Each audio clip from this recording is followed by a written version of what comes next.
El escenario está en penumbra. Solo un haz de luz te ilumina.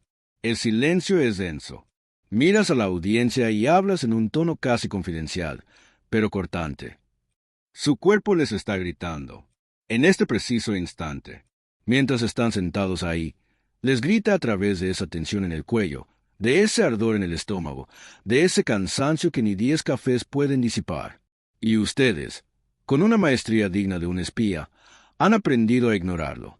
Le han puesto un silenciador a su propia alma. Viven en un estado de analfabetismo corporal. Han aprendido a leer libros, a descifrar complejos informes financieros, a navegar por el ciberespacio, pero son completamente analfabetas en el lenguaje más antiguo y vital de todos, el lenguaje de su propio cuerpo. Lo tratan como si fuera un coche defectuoso. Cuando hace un ruido extraño, le suben el volumen a la radio. Cuando se enciende una luz de advertencia en el tablero, le ponen un trozo de cinta adhesiva encima para no verla. Toman una pastilla para el dolor de cabeza, un antiácido para la acidez, un estimulante para el cansancio. Se han convertido en expertos en callar los síntomas, en asesinar al mensajero para no tener que escuchar el mensaje. Y esta, señoras y señores, es la gran traición, la traición original que cometen contra ustedes mismos cada día. Han separado su yo, su mente, su conciencia, de su cuerpo, como si fueran dos entidades distintas y a menudo en conflicto. Su cuerpo se ha convertido en un eso, un objeto que los transporta, que los avergüenza, que los limita, un pedazo de carne que tiene la audacia de doler, de cansarse, de envejecer. Lo castigan con dietas absurdas, lo abandonan en el sedentarismo, lo ignoran cuando pide descanso, y luego se enfadan con él cuando enferma, se indignan. ¿Por qué a mí? Como si fuera una traición de su cuerpo hacia ustedes, y no al revés. Nos han enseñado a vivir de cuello para arriba, a idolatrar la razón, la lógica, el pensamiento, a desconfiar de la emoción, del instinto, de la sensación. Creemos que la verdad está en los libros, en los datos, en la pantalla. Y hemos olvidado que la verdad más fundamental, la verdad sobre nuestro propio bienestar, nos está siendo comunicada constantemente a través de un sistema de retroalimentación biológica de una sofisticación inimaginable. Su cuerpo es el hardware más avanzado del universo, y ustedes lo están usando como un pisapapeles. Hoy no vamos a hablar de medicina en el sentido tradicional. No vamos a hablar de diagnósticos ni de fármacos. Hoy vamos a hacer algo mucho más radical. Vamos a empezar una clase de alfabetización. Vamos a aprender las primeras letras del idioma que su cuerpo les habla. Y les advierto, es un idioma sin eufemismos. Es brutalmente honesto. Y lo que tiene que decirles sobre sus vidas, sus relaciones, sus trabajos y sus miedos puede que los deje sin aliento. ¿Están listos para la primera lección? Porque la pregunta que abre este curso es esta. ¿Y si su dolor crónico no es un problema médico, sino un problema biográfico? Imaginen por un momento que su cuerpo es una escena de crimen. Cada síntoma, desde el más leve hasta el más grave, es una pista. Cada dolor, un testigo mudo. Cada enfermedad, el cuerpo del delito. Y el detective a cargo de la investigación también son ustedes. Pero es un detective que ha estado contaminando la escena y borrando las huellas durante años. La medicina moderna, con toda su maravillosa tecnología, nos ha enseñado a ver el cuerpo de forma mecanicista. Un riñón que falla, un estómago que se inflama, una articulación que se desgasta, piezas que se rompen y que hay que reparar o reemplazar. Pero esta visión es peligrosamente incompleta. Omite al personaje principal de la historia, la emoción. La psicosomática, una disciplina a menudo vista con recelo, nos grita una verdad que los antiguos ya sabían. No se puede separar la mente del cuerpo. Lo que la mente reprime, el cuerpo lo expresa. Su cuerpo es el escenario donde se representan los dramas que su mente consciente se niega a protagonizar. Es la pantalla donde se proyectan las películas de terror que no se atreven a ver. Cada emoción no expresada, cada palabra no dicha, cada lágrima no llorada, no se evapora en el aire. Se enquista en alguna parte de su cuerpo. Se convierte en materia. La tristeza no reconocida se puede convertir en un peso en el pecho, en un cansancio que aplasta. La rabia tragada día tras día puede convertirse en una mandíbula apretada, en una contractura en la espalda, en una presión arterial que sube silenciosamente. La ansiedad constante se puede manifestar como un colon irritable, una piel que pica, un sistema inmune que se derrumba. Su cuerpo no tiene la capacidad de mentir. Es incapaz de ser falso. Mientras su mente es una maestra del engaño, de la racionalización, de la autojustificación, su cuerpo es la encarnación de la verdad. Su postura corporal grita lo que su boca calla. La espalda encorvada de que se siente derrotado. Los hombros tensos y elevados del que vive en alerta constante. La respiración superficial y entrecortada del que tiene miedo. Son confesiones físicas. Su biografía no solo está escrita en su memoria, está esculpida en sus músculos, grabada en sus órganos, impresa en la química de su sangre. Por eso, cuando van al médico por un dolor crónico y les dice no tienen nada, todos los análisis salen bien. No necesariamente significa que se lo están inventando. Significa que la causa de ese dolor no se puede ver en una radiografía. La causa es una herida emocional que ha somatizado. Es un grito del alma que ha encontrado una boca en su rodilla, en su cabeza o en su estómago. Es lo que yo llamo una metáfora corporal. El cuerpo está usando el lenguaje simbólico para comunicar una verdad psicológica. El problema es que ustedes han olvidado cómo interpretar los símbolos. Pero este lenguaje no es aleatorio. Aunque cada persona es un universo, existen patrones, arquetipos de comunicación corporal. En la siguiente parte, empezaremos a descifrar los mensajes más comunes. Vamos a ser traductores del dolor. Si vamos a aprender este nuevo idioma, empecemos por su vocabulario más básico y universal, el dolor. El dolor no es su enemigo. Es el sistema de alarma más eficaz que existe. Es un amigo brutalmente honesto que nunca les mentirá. El problema es que en lugar de preguntarle, ¿qué intentas decirme?, le gritan, cállate, y le lanzan una pastilla. Hoy vamos a bajar el volumen del ruido y a escuchar el mensaje. Comencemos por arriba, la cabeza. Los dolores de cabeza tensionales, esas migrañas que los incapacitan. A menudo, la cabeza duele por exceso de cabeza, por exceso de pensamiento. Son el síntoma clásico de la persona que intenta controlarlo todo, que analiza cada variable, que vive en un estado de rumia mental constante. Su cerebro está literalmente sobrecalentado. La presión que sienten en las sienes es un reflejo de la presión que se ponen a ustedes mismos para ser perfectos, para no cometer errores. Una migraña puede ser un no rotundo de su cuerpo a seguir pensando. Es una orden de apagar el procesador central. Es su biología forzándolos a la rendición, a la oscuridad, al silencio que ustedes se niegan a buscar voluntariamente. Bajemos al cuello y los hombros. Esa tensión crónica, esa sensación de cargar con un peso. Pregúntense, ¿qué cargas llevan que no les corresponden? ¿Las responsabilidades de otros? ¿La culpa por eventos pasados? ¿El peso de las expectativas ajenas? Muchas veces, un dolor de cuello, como dice la expresión popular en inglés, a pain in the neck, se corresponde literalmente con una persona o situación que es un dolor de cuello en su vida.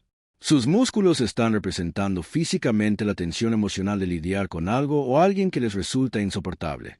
Sus hombros se encogen y se elevan hacia las orejas en una postura defensiva crónica, como si esperaran un golpe que nunca llega, o que llega constantemente en forma de crítica o demanda. Continuemos hacia la espalda.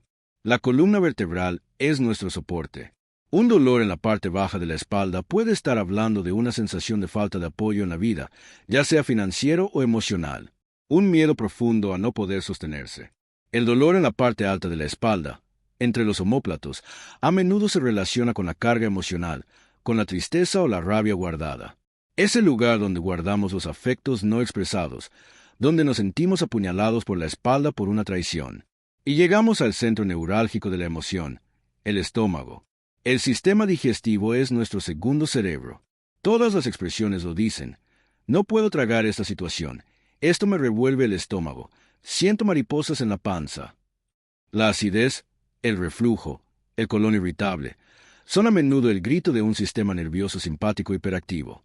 Son el resultado directo del miedo, de la ansiedad, de la preocupación crónica. ¿Qué situación en su vida no pueden digerir?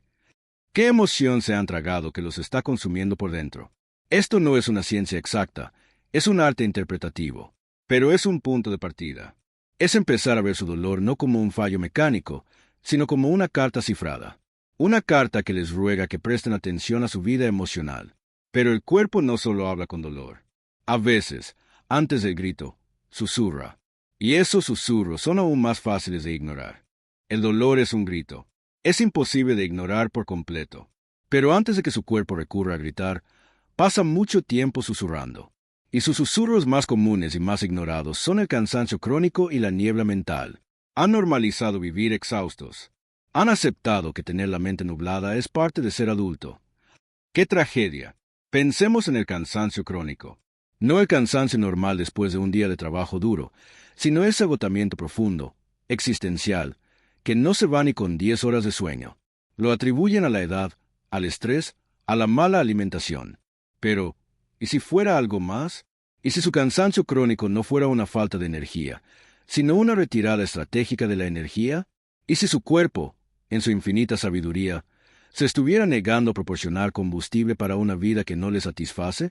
Imaginen que su energía vital es dinero en una cuenta bancaria. Si cada día van a un trabajo que odian, mantienen una relación que los drena, o persiguen metas que no se alinean con sus valores, es como si estuvieran invirtiendo todo su capital en negocios fraudulentos que solo les generan pérdidas. Su cuerpo, el gerente de esa cuenta, ve el desfalco y dice: «Basta, voy a congelar los fondos.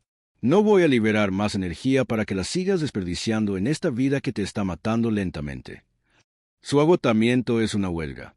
Es una protesta pasiva. Es el no energético de su organismo. Es su cuerpo diciéndoles: «No te daré la fuerza para seguir viviendo de una forma que va en contra de tu propia alma».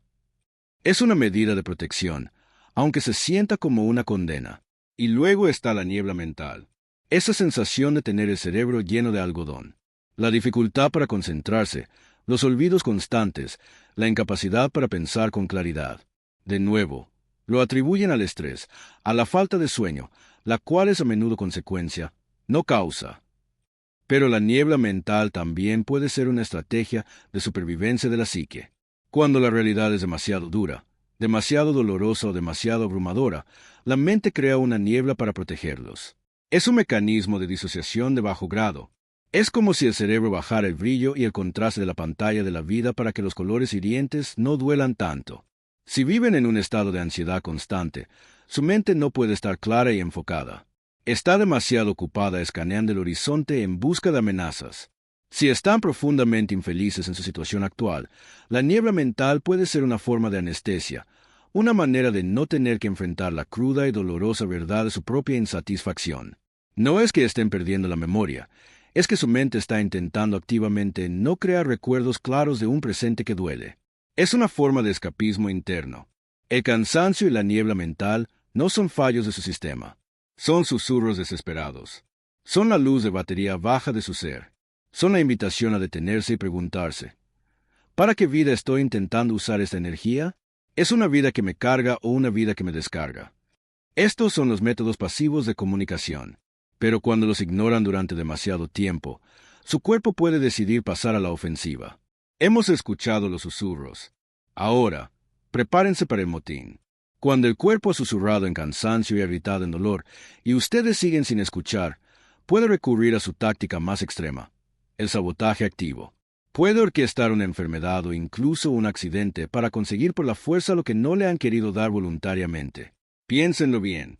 ¿Les ha pasado alguna vez que se enferman de gripe justo el día que empiezan esas vacaciones con la familia política que tanto detestan?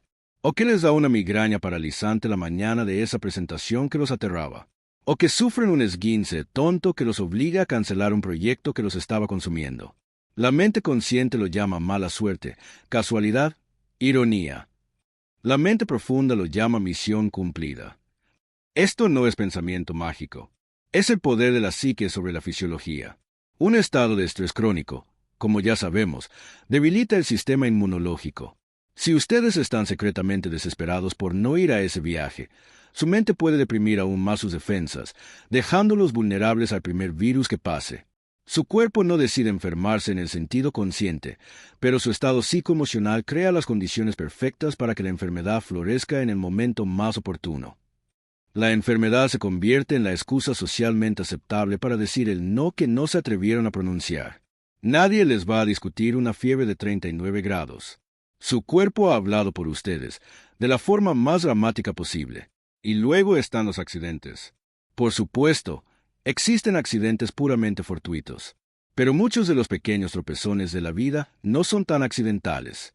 La psicología freudiana los llama actos fallidos. Son acciones en las que el deseo inconsciente se impone a la intención consciente. Cuando están agotados, estresados y funcionando en piloto automático, su coordinación disminuye, su atención se dispersa. Son más propensos a tropezar, a cortarse, a tener pequeños percances. A veces, estos accidentes son la única manera que encuentra su sistema para obligarlos a detenerse. Una torcedura de tobillo les regala 3 semanas de descanso forzado que nunca se habrían permitido tomar. Una cortadura en la mano los obliga a delegar tareas que se resistían a soltar. Su cuerpo, en su desesperada lealtad hacia ustedes, está dispuesto a recurrir al autodaño para salvarlos de un mal mayor.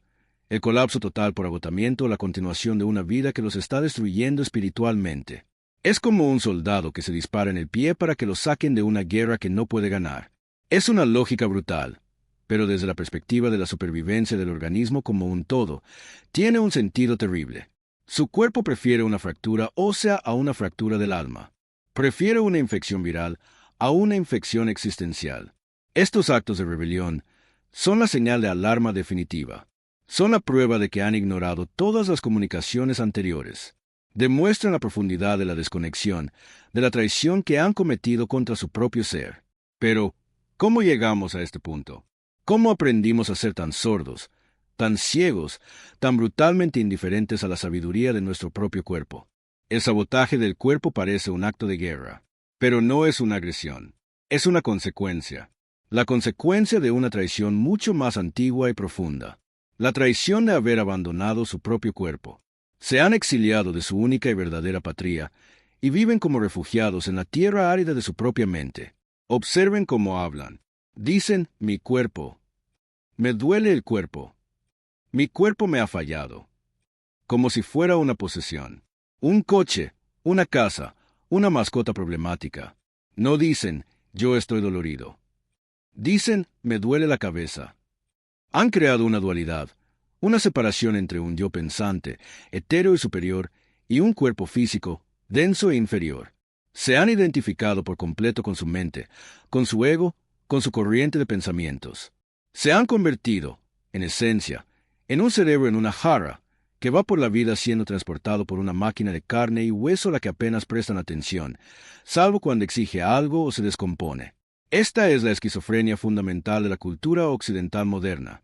Vivimos de cuello para arriba. Valoramos el intelecto sobre la intuición, la lógica sobre la emoción, la productividad sobre el descanso, el hacer sobre el ser. El cuerpo, con sus necesidades y sus ritmos, hambre, sed, sueño, deseo, cansancio, es visto como un inconveniente, una distracción de las tareas importantes de la mente. Comemos deprisa frente a una pantalla, sin saborear, sin registrar. Dormimos menos para ganar horas. Ignoramos la necesidad de movernos, encadenados a una silla durante 8, 10, 12 horas al día. Y luego nos sorprendemos cuando este vehículo abandonado y maltratado empieza a fallar. Han perdido la conexión con la sabiduría innata de su cuerpo. Su cuerpo sabe perfectamente cuando tiene hambre y cuando está saciado. Pero ustedes comen por ansiedad, por aburrimiento o porque el reloj dice que es la hora. Su cuerpo sabe cuando necesita descansar. Pero ustedes lo fuerzan con cafeína y fuerza de voluntad, porque su agenda dice que todavía hay cosas que hacer. Su cuerpo sabe qué alimentos le sientan bien y cuáles lo inflaman. Pero ustedes lo ignoran por el placer momentáneo de la comida chatarra. Han silenciado a su nutricionista, a su entrenador personal y a su terapeuta internos, que vienen de serie con el equipo, para escuchar a los gurús de moda, a las aplicaciones y a las exigencias de la sociedad. Este abandono tiene un coste terrible. Al desconectarse de las sensaciones corporales, se desconectan también de sus emociones, porque las emociones son, en su raíz, sensaciones físicas. La alegría es una expansión en el pecho. El miedo es un nudo en el estómago. La tristeza es un peso en los hombros. Al volverse sordos a su cuerpo, se vuelven también emocionalmente analfabetos. Se convierten en autómatas que funcionan, pero que no sienten, que producen, pero que no viven. Y el cuerpo, en un intento desesperado por ser escuchado, tiene que gritar cada vez más fuerte. El susurro se convierte en dolor. El dolor se convierte en enfermedad. La enfermedad se convierte en crisis. Todo para intentar romper el exilio y hacer que la mente regrese a casa. Esta traición es la causa raíz. Pero no nacieron así. No salieron del vientre materno odiando o ignorando su cuerpo.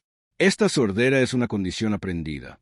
Es una programación que les fue instalada desde su más tierna infancia. No nacieron siendo analfabetas corporales. Les enseñaron a hacerlo. Su sordera fue cuidadosamente cultivada por los arquitectos de su educación, su familia, su escuela, su cultura. El proceso de desconexión empezó tan temprano que ni siquiera lo recuerdan. Piensen en su infancia. Como niños, estaban perfectamente conectados. Lloraban cuando sentían dolor, reían a carcajadas, comían cuando tenían hambre, dormían cuando tenían sueño. Su cuerpo y su mente eran uno. Pero entonces empezó el entrenamiento. Empezaron a escuchar las frases que, con la mejor de las intenciones, sembraron las primeras semillas de la desconfianza hacia su propio cuerpo. No llores, no es para tanto. Mensaje: tu sensación de dolor es exagerada, no confíes en ella.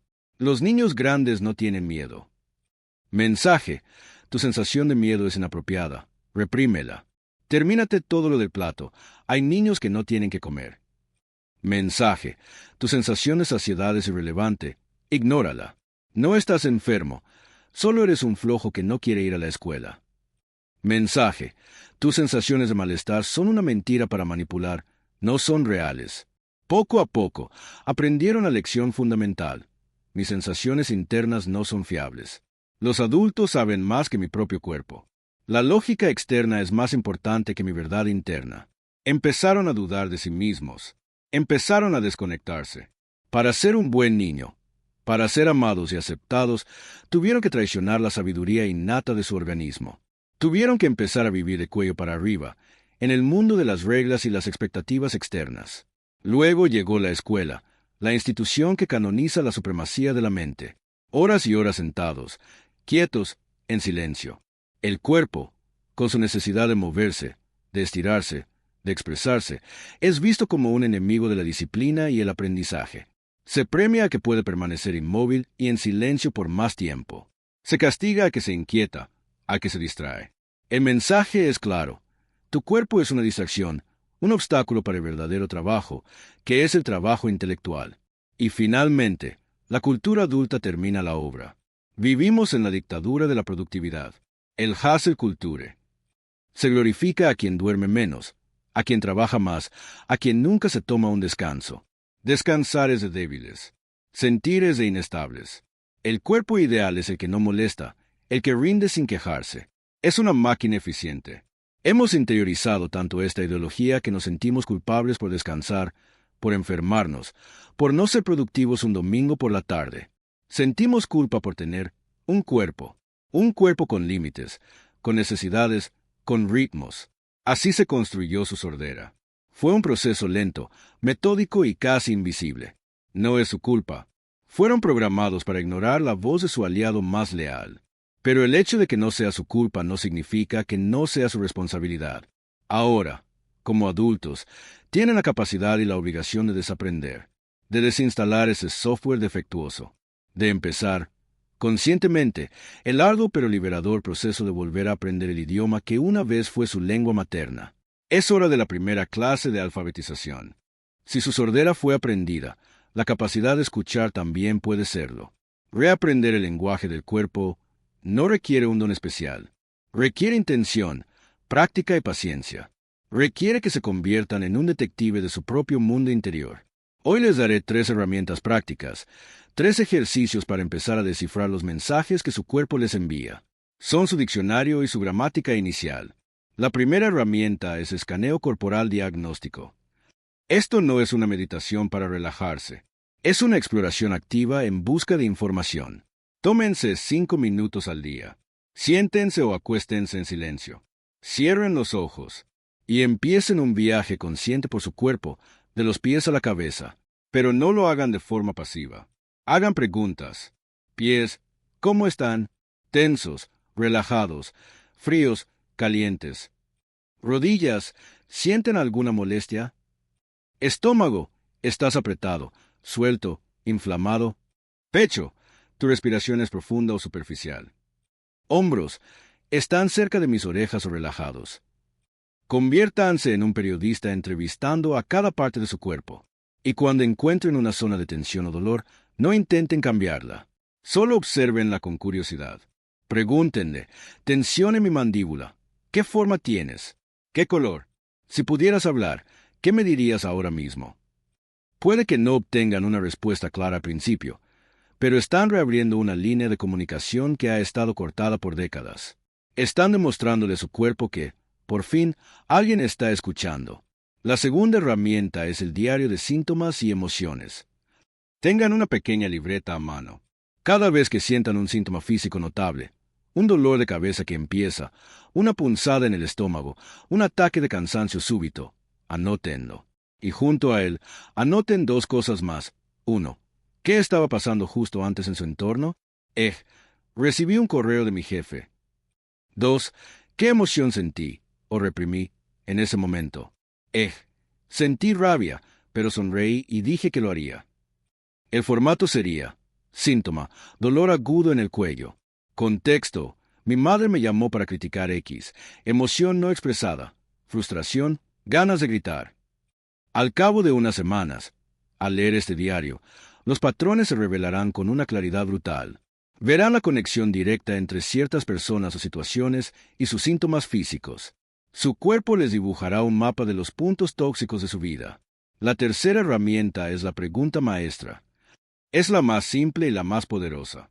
Antes de tomar automáticamente una pastilla para un dolor de cabeza, un antiácido o cualquier remedio para un síntoma no crítico, hagan una pausa. Pongan la mano sobre la zona que les molesta, respiren hondo y pregunten internamente, con genuina curiosidad: cuerpo mío, ¿qué intentas decirme con esto? Y luego, quédense en silencio por 30 segundos.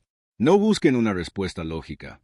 Estén atentos a una palabra, una imagen, un sentimiento, un recuerdo que puede emerger.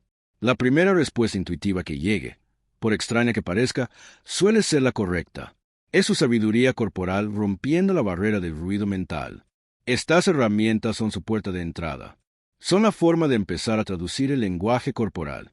Pero escuchar, como en cualquier conversación, es solo la mitad del proceso.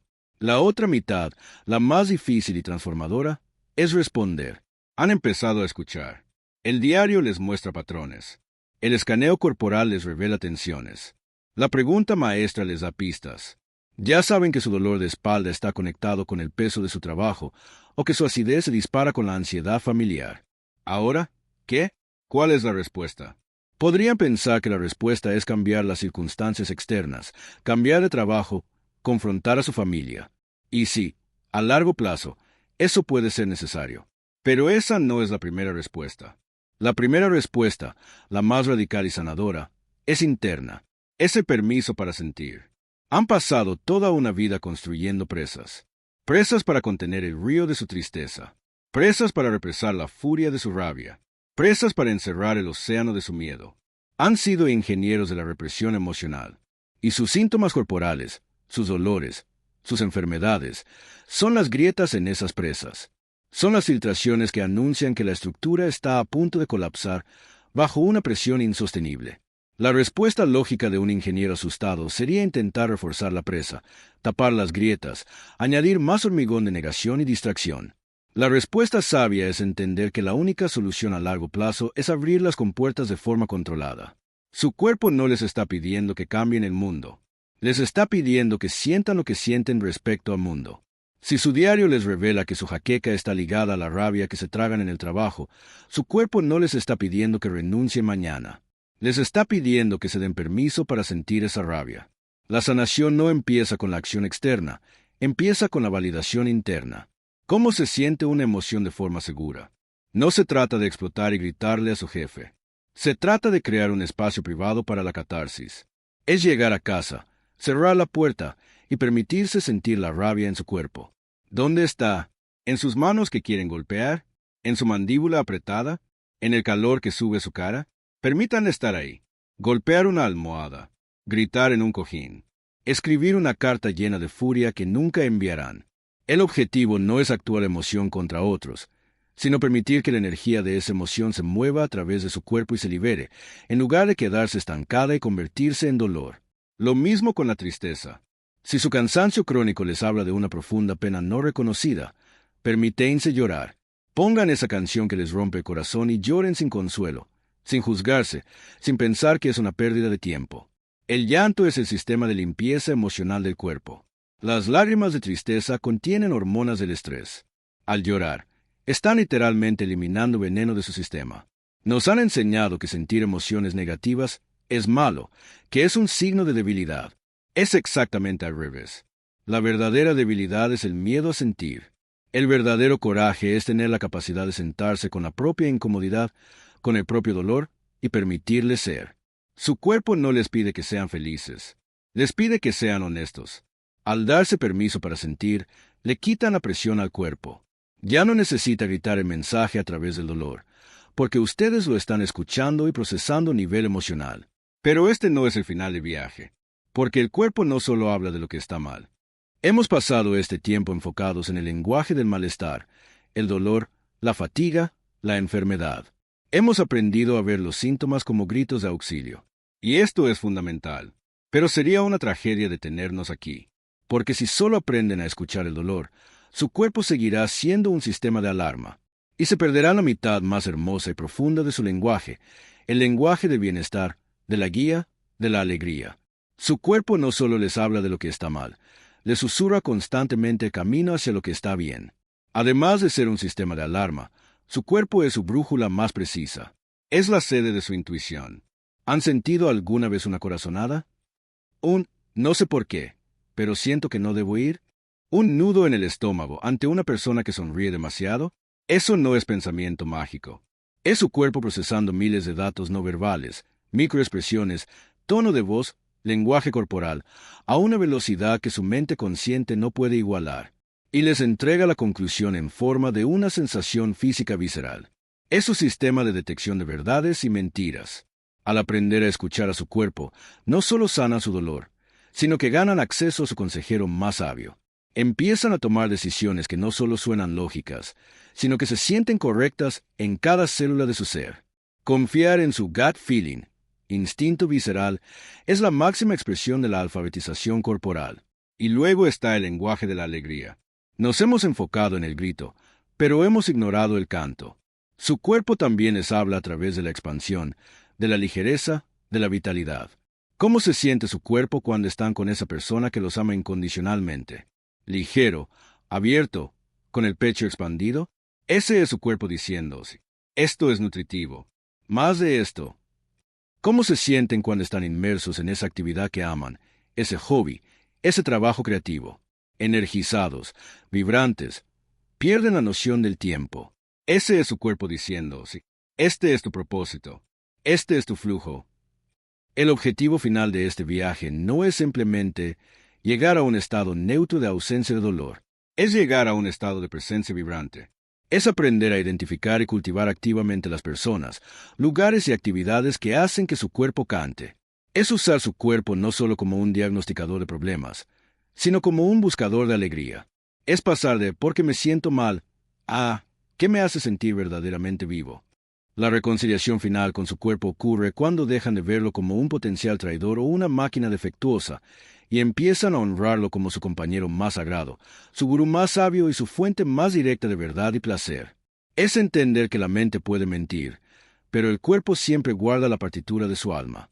El viaje, entonces, no es solo para sanar un cuerpo enfermo. Es usar el lenguaje del cuerpo para sanar una vida desconectada. Es volver a casa, a la única casa que jamás tendrán, y empezar, por fin, a vivir en ella, en lugar de simplemente habitarla. Muchas gracias.